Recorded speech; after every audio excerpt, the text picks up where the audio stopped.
E aí, gente, tudo certo? Seguinte, vamos para mais uma aula de Sociologia e hoje a gente passa a tratar sobre a indústria cultural no Brasil. Lembra que a gente conversou bastante sobre o conceito de indústria cultural desenvolvido pela Escola de Frankfurt em determinado contexto histórico a partir da obra Dialética do Esclarecimento, de Adorno e Horkheimer, em 1947, e esse conceito de indústria cultural tão importante para o entendimento sociológico e com um vínculo bem grande com a filosofia, inclusive com a teoria crítica da Escola de Frankfurt, desenvolvido pelos mesmos pensadores. E o que a gente vai fazer agora, entendido muito bem o que é a indústria cultural, quais são os seus conceitos, quais são as suas expressões em uma característica global, mundial, o que nos cabe agora é entender qual é a forma, o formato, a expressão dessa indústria cultural no nosso país. Porque é claro que o Brasil está inserido em uma rede de globalização, portanto, os conceitos gerais de indústria cultural, eles são válidos para o Brasil, mas principalmente o Brasil tem as suas características próprias.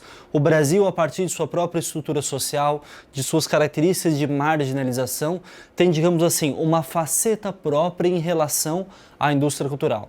Como a indústria cultural influencia a sociedade brasileira em específico. Tudo quer dizer que tudo que a gente viu não cabe ao Brasil, então, em relação à indústria cultural? É claro que cabe, mas além de caber o conceito geral de indústria cultural, a realidade brasileira, existe algo a mais, existe um que a mais, que é mais ou menos sobre isso que a gente vai tratar hoje. Um pouco mais específico, a partir dos meios de comunicação de massa do Brasil, a partir da realidade própria da sociedade brasileira, com nossas características culturais, e além de nossas características culturais, principalmente a partir das nossas características sociais. Como a nossa sociedade ela encara e como a indústria cultural ela consegue permear essa sociedade com tantas desigualdades, com tantas mazelas, por exemplo. Portanto, o que é necessário a gente entender é exatamente como funciona esse processo de indústria cultural, como funciona essa massificação cultural no Brasil. O Brasil, por exemplo, que é um país que é dotado de tanto uma cultura erudita quanto uma cultura de massa muito marcada, e como a indústria cultural pode ser encarada no Brasil como negativa tanto para a indústria quanto para a cultura de massa, quanto para a cultura erudita. Então é bastante necessário, bastante importante entender como funciona essa faceta nacional, essa faceta brasileira para a indústria cultural. A indústria cultural, como a gente já percebeu, ela consegue permear todas as camadas da sociedade brasileira, inclusive as camadas mais empobrecidas, as camadas mais baixas, só que nesse caso, lembra que a indústria cultural ela tem uma forte ligação com o consumo, o incentivo do consumo a partir das grandes indústrias, das grandes empresas, por meio desses meios de comunicação, faz com que exista um incentivo muito grande ao consumo dessas populações. Só que é claro que as camadas mais baixas, elas estão sim inseridas no contexto da indústria cultural, mas é a partir de um consumo muito mais simbólico do que um consumo prático de fato. Porque a gente sabe que como são recursos escassos, que existem, por exemplo, nessas populações mais marginalizadas, não é possível que exista um consumo de fato àquilo que é proposto pela indústria cultural.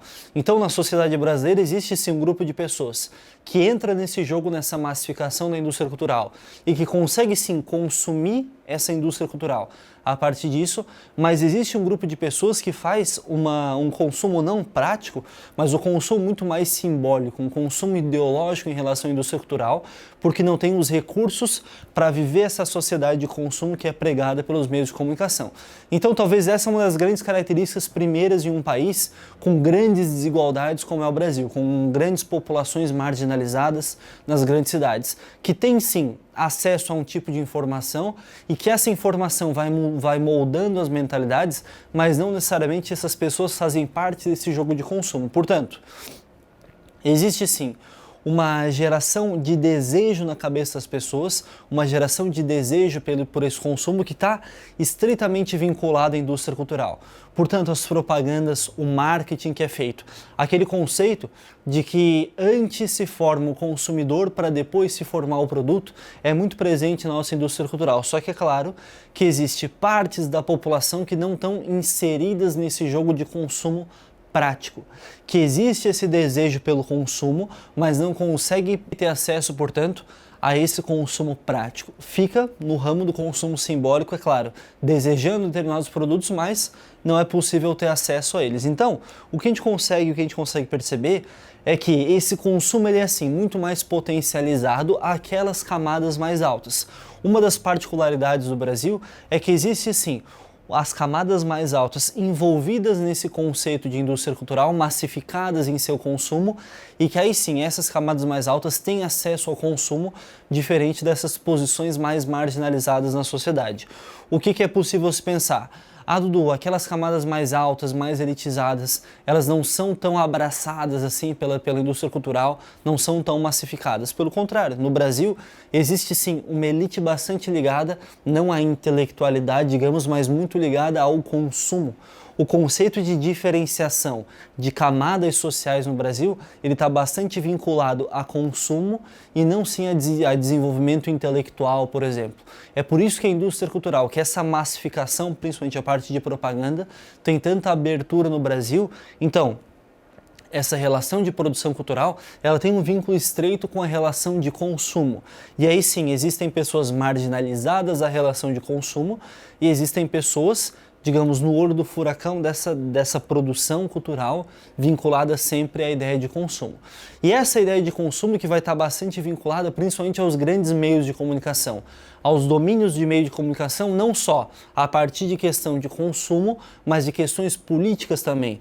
Esses dois lados que envolvem a produção cultural no Brasil, tanto em relação ao consumo quanto em relação à política, são bastante importantes, principalmente como um meio de encontro entre essas duas relações. Então, os grandes mecanismos, os grandes meios de comunicação de massa, as grandes emissoras que conseguem chegar, aí sim, à maioria da casa dos brasileiros.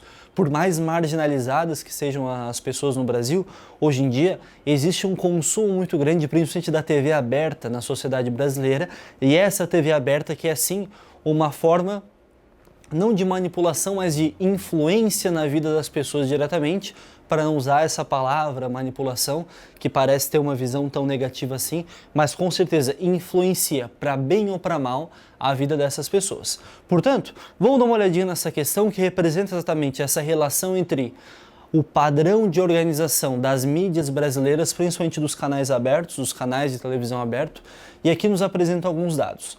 Portanto, aqui demonstra quais são os grandes grupos, as grandes redes de TV no Brasil, portanto, TV Globo, SBT, Record, Rede TV, Band, CNT e por aí vai, e como essas redes, nesse caso, nesse primeiro gráfico, têm grupos afiliados, portanto, como o SBT, por exemplo, tem suas filiais nos estados, nas regiões, como a TV Globo e outras redes de TV. Aqui apresenta o mercado de TV, como esse mercado de TV se estrutura a partir das diferentes redes de televisão, e aqui a audiência, como a audiência se divide.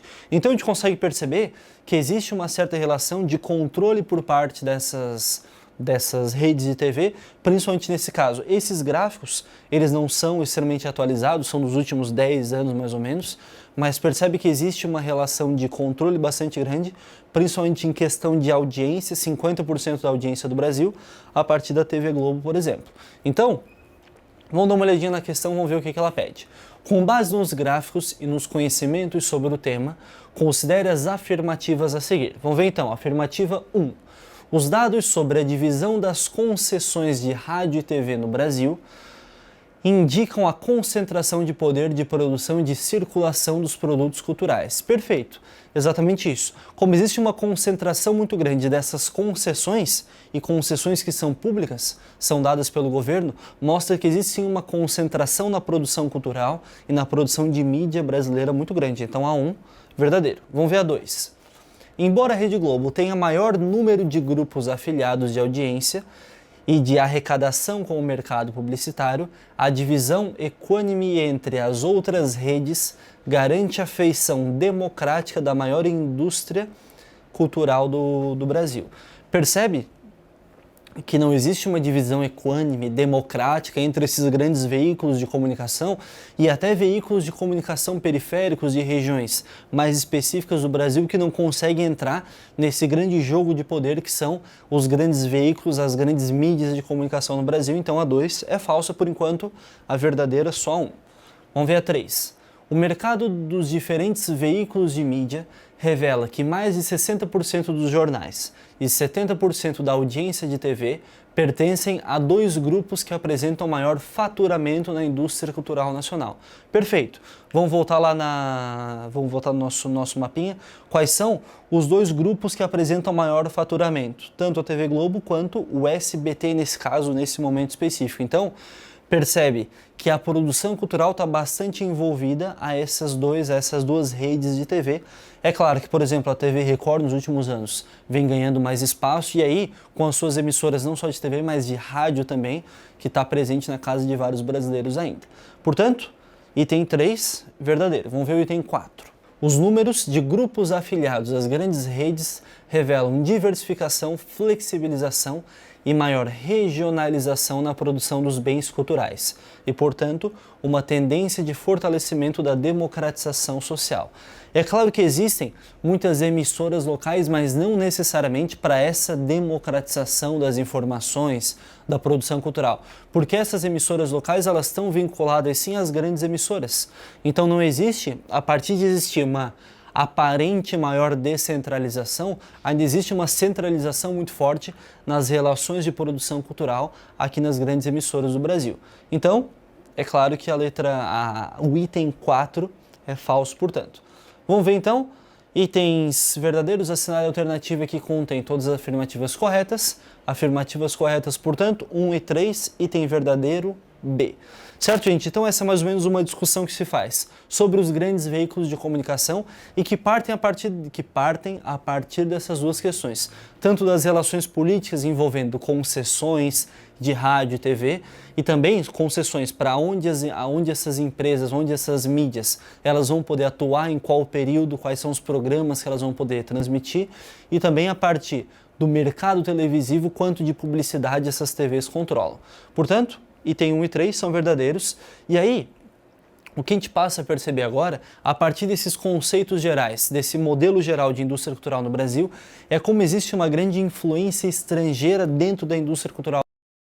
É claro que existe uma faceta própria dessa indústria, dessa produção cultural no Brasil, mas que vem consigo e aí faz parte dessa massificação cultural, vindo a partir de conceitos, em grande parte, vindo dos Estados Unidos, vindo da cultura estadunidense. É possível perceber, não única e exclusivamente, que há uma replicação cultural estadunidense no Brasil, mas de grande parte, esse modelo cultural, o American Way of Life, como se diz, é bastante replicado aqui no Brasil, principalmente a partir da indústria cultural, principalmente a partir dessas influências de expressões culturais, de estilo de vida, não só de vocabulário, mas também em formas de alimentação, em formas de programas de TV, em formas de entretenimento que são encontrados no Brasil e que em grande parte não são oriundos da Europa, por exemplo. Também existem programas oriundos da Europa, mas principalmente dos Estados Unidos. Então, é possível perceber que existe sim uma assimilação não só prática, como a gente já comentou,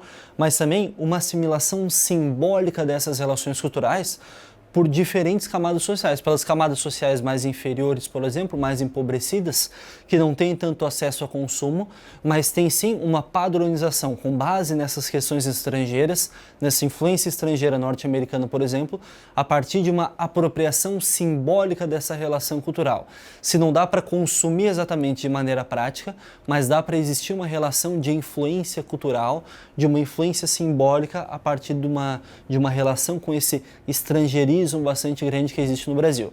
É claro que existem movimentos culturais contrários a esse domínio estrangeiro, por exemplo, mas ainda marcadamente é possível encontrar não só a partir de vocabulário, mas expressões culturais, no geral, como a alimentação, os esportes, o futebol americano, por exemplo, a NFL, que ganha bastante campo nas relações culturais aqui no Brasil, no desenvolvimento até esportivo no Brasil.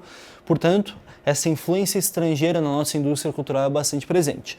Junto com isso, existe consigo, vindo com essa influência estrangeira, quando se usa relações propriamente nacionais envolvidos a essa influência, essa replicação de um processo cultural estadunidense, normalmente se usa pela indústria cultural de maneira muito estereotipada. Então, como é o baiano, como é o gaúcho, se usa a relação cultural brasileira de maneira a partir da criação de estereótipos nacionais que nem sempre são positivos. Então, mesmo quando se usa ideias estéticas nacionais se use de maneira estereotipada e muitas vezes pejorativa até, o que é um grande problema em relação a essa grande influência estrangeira que existe na indústria cultural brasileira. E como a gente já comentou, essa influência pode ser em vários âmbitos culturais, não só alimentares, não só de vocabulário, no esporte também, como a gente já falou da NFL. Percebe que o futebol americano, colocado pela National Football League, que está sendo bastante transmitido no Brasil nos últimos tempos, é um produto cultural exatamente para que seja possível colocar várias propagandas, essencialmente o esporte do American Way of Life, porque é possível, a partir desse esporte, embutir várias propagandas entre as jogadas. No futebol, por exemplo, que se pratica aqui no Brasil, existe um tempo de 45 minutos, aí propaganda durante 15 minutos, mais um tempo de 45 minutos, com o jogo rolando constantemente, com algumas propagandas esporádicas na tela. Qual é a diferença do futebol americano? Qual é a diferença da NFL? Que no futebol americano, de jogada a jogada, de descida a descida de jardas, é possível embutir propagandas rápidas, que sai da apresentação do jogo, passa a propaganda, cerca de 30 segundos, volta para a jogada.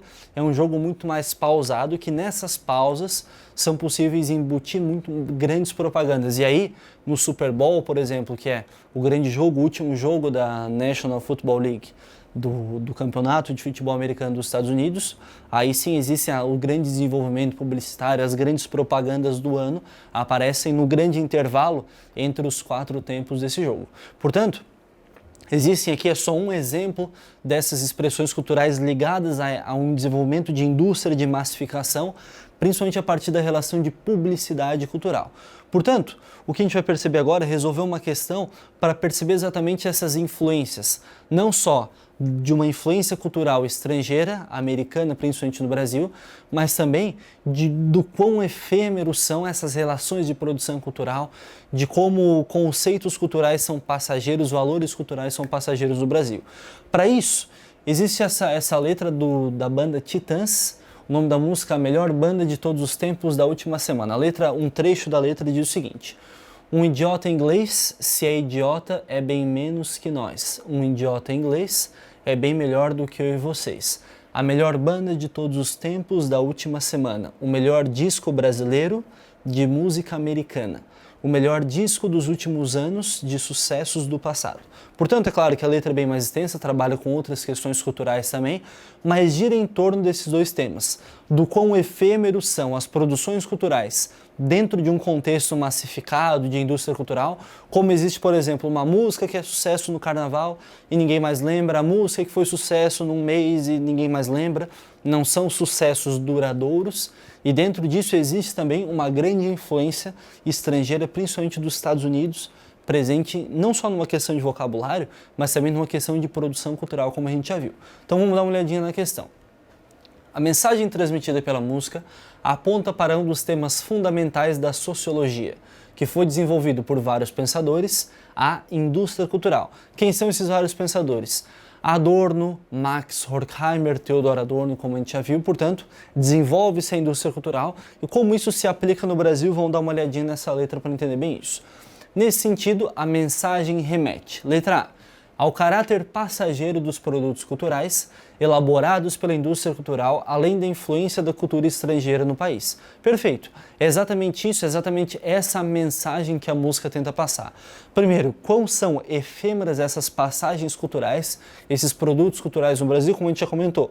Uma música é sucesso hoje, amanhã já lançam outra, e outra, e assim elas vão passando, não são duradouras, por exemplo, como os grandes clássicos, e além disso, o quanto há de influência estrangeira nessa produção cultural brasileira. Então, letra A, verdadeiro. Vamos ver por que as outras são falsas. Letra B, a globalização do gosto musical a partir da produção de televisão dos anos 1970. Existe, é claro, uma produção, uma massificação maior do uso da televisão a partir dos anos 70, mas não é sobre isso exatamente, sobre essa globalização cultural que a música, que esse nosso texto trata, portanto, letra B, falsa. Letra C, a influência da língua inglesa nas composições musicais dos artistas brasileiros. É claro que pode existir uma influência da cultura norte-americana, mas não só da língua inglesa. A língua, é claro, fazendo parte de um processo cultural, fazendo parte de um dos eixos culturais, mas não única e exclusivamente da linguagem. É claro que a linguagem está inserida nisso. Se tu for pensar, por exemplo, um dos reality shows mais famosos do Brasil, Big Brother, na Argentina, por exemplo, se chama Gran Hermano. Em espanhol, um reality show que não é nem argentino, nem brasileiro, e que no Brasil se chama de Big Brother e na Argentina se chama de Gran Hermano. É claro que existe uma influência na linguagem também, mas não só da linguagem. É uma influência cultural muito maior, então a letra C, falso. Letra D, a modernização da produção musical a partir da restauração, a partir da reestruturação produtiva. Essa modernização de produção musical, ela pode até existir, mas existe na música uma conotação muito mais de crítica a essa indústria cultural do que esse processo de reformulação, de modernização musical que existe no Brasil. Não é visto com bons olhos esse processo todo. Então, para fixar bem esse entendimento, não só sobre o quão efêmeros são as produções culturais, mas também sobre a influência dos Estados Unidos, sobre a influência dessa produção, principalmente norte-americana e estadunidense, na produção brasileira, na produção nacional.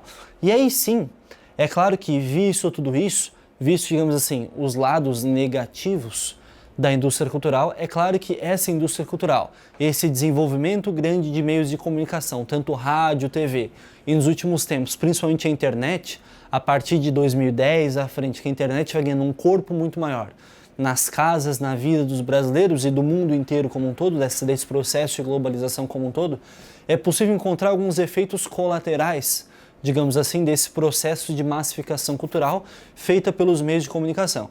Portanto, o que dá para perceber é que a partir disso, além de consumir essa produção simbólica da indústria cultural, de se tornar massificado, existe uma parcela dessa população marginalizada que a partir desses meios de comunicação, principalmente a partir da internet, começou a conseguir reconhecer a sua própria realidade.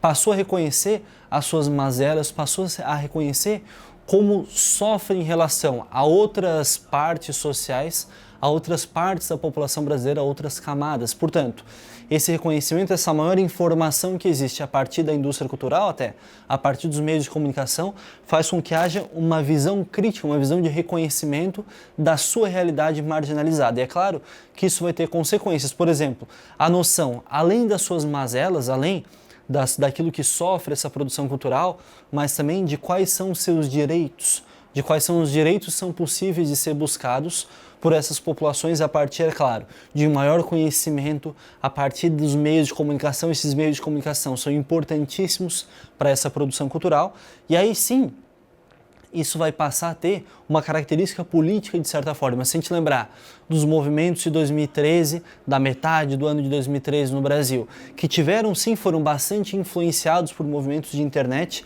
não só no Brasil, mas a Primavera Árabe, por exemplo, que também se vinculou bastante à internet, pessoas pedindo por mais direitos, reconhecendo as suas mazelas e recorrendo a mais direitos exatamente por desenvolvimento maior de um conhecimento de realidade, e quando esse reconhecimento de realidade vai passando a ter uma conotação política de organização de passeatas, de organização de movimentos. Isso se vê no Brasil até hoje.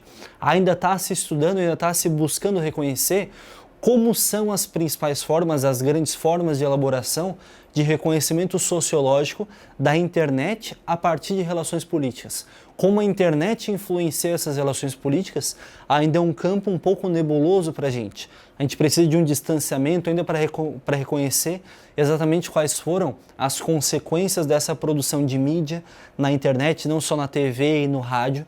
Em eleições, por exemplo, as últimas eleições de 2018 foram eleições muito mais vinculadas a campanhas na internet do que a campanhas de TV e rádio. Era tradição no Brasil. Quem tivesse maiores recursos, maiores concentrações de poder, principalmente para a elaboração de propaganda de TV, de rádio, normalmente, quase que num processo natural, venceria as eleições. E a partir da internet isso vem mudando. A forma de comunicação digital muda bastante, principalmente as questões políticas no Brasil. Então, como um dos efeitos colaterais dessa produção de massa e dessa massificação dos meios de comunicação, faz com que as pessoas também reconheçam a sua própria realidade, e isso, de certa forma, é muito positivo para a visão crítica que pode ser construída da população brasileira em específico, um país com tantas desigualdades assim, como é o nosso país, como é o Brasil. Portanto, esses são alguns dos aspectos da indústria cultural e que isso pode se desenvolver por outras produções culturais, por exemplo, pela música, pelas artes, pelo teatro, dentro da música, o funk, por exemplo, que eu vou fazer uma questão sobre isso. Demonstra, sim, que se insere dentro da indústria cultural, mas mesmo dentro da indústria cultural é possível encontrar certa forma de crítica social nisso, então esses aspectos todos são bem importantes. Certo, gente? Valeu, até mais!